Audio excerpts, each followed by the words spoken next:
അഞ്ചലിൽ കാട്ടുപന്നി ഓട്ടോറിക്ഷയിലേക്ക് പാഞ്ഞു കയറിയ അപകടം. ഓട്ടോറിക്ഷ ഡ്രൈവർക്ക് പരിക്കേറ്റു. അഞ്ചൽ സ്വദേശി അൻസറിനാണ് പരിക്കേറ്റത്. ഇയാളെ തിരുവനന്തപുരം മെഡിക്കൽ കോളേജ് ആശുപത്രിയിൽ പ്രവേശിപ്പിച്ചു. അഞ്ചൽ ആറോ ജംഗ്ഷനിലെ ഓട്ടോ സ്റ്റാൻഡിലെ അൻസറിന്റെ ഓട്ടോയ്ക്ക് നേരെയാണ് കാട്ടുപന്നിയുടെ ആക്രമണമുണ്ടായത്. കഴിഞ്ഞ ദിവസം വൈകിട്ട് 7 മണിയോടുകൂടിയാണ് സംഭവം. അഞ്ചൽ വഴിയിൽ നിന്ന് ഓട്ടോ വിളിച്ച് ഇവിടം വരെ വന്നപ്പോഴാണ് ഒരു പന്നി അവിടെ നിന്ന് ചാടി കൊണ്ടുവന്ന് ഓട്ടോ എടുത്തങ്ങ് മറിക്കുകയാണ് ചെയ്തത്. തല്ലിയും കിടുകയാണ് ചെയ്യുന്നത്. ഞങ്ങൾ രണ്ടും അതിൻ്റെ അടിക്കായി. പിന്നെ നാട്ടുകാർ വന്നാണ് ഇത് പൊക്കിയെടുത്ത് ഞങ്ങളെ മാറ്റുന്നത്. അവന് യാതൊരു ബോധവും ഇല്ലാതായി. ഗുരുതരമായി പരിക്കേറ്റ auto driver Ansar Thiruvananthapuram medical college ആശുപത്രിയിലെ ICUവിൽ കഴിഞ്ഞു വരികയാണ്. പരിക്ക് വളരെ ഗുരുതരാവസ്ഥയിൽ ICUവിലാണ് പുള്ളി. സമൂഹവാസികളാണ് ഓടി വന്ന് രക്ഷപ്പെടുത്തുന്നത് തന്നെ. ആ സമയം ഓടി വന്ന പന്നി ഡ്രൈവറും വണ്ടിയും കൂടാണ് ഇടിച്ചു മറിച്ചിടുന്നത്.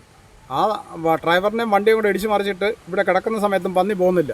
പന്നി പാത നിന്നെന്നാണ് പരിസരവാസികൾ പറയുന്നത്.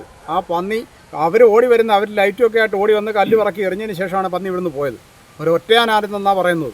കോമളം സ്വദേശി വിജയൻ വീട്ടിലേക്ക് ഓട്ടം വിളിച്ചു പോകുന്ന വഴിക്ക് ആയിരുന്നു കാട്ടുപന്നി ഓട്ടോയ്ക്ക് നേരെ പാഞ്ഞെടുത്തത്. അഞ്ചൽ ഗ്രാമപഞ്ചായത്തിലെ വിവിധ വാർഡുകളിൽ കാട്ടുപന്നിയുടെ ആക്രമണം പതിവ് സംഭവങ്ങളായി മാറിയിരിക്കുകയാണ്. കുരുവിക്കോണത്തും ആർച്ചലിലും കാട്ടുപന്നിയുടെ ആക്രമണത്തിൽ അടുത്തിടെ നിരവധി പേർക്ക് പരിക്കേറ്റിരുന്നു. News bureau, Anchal.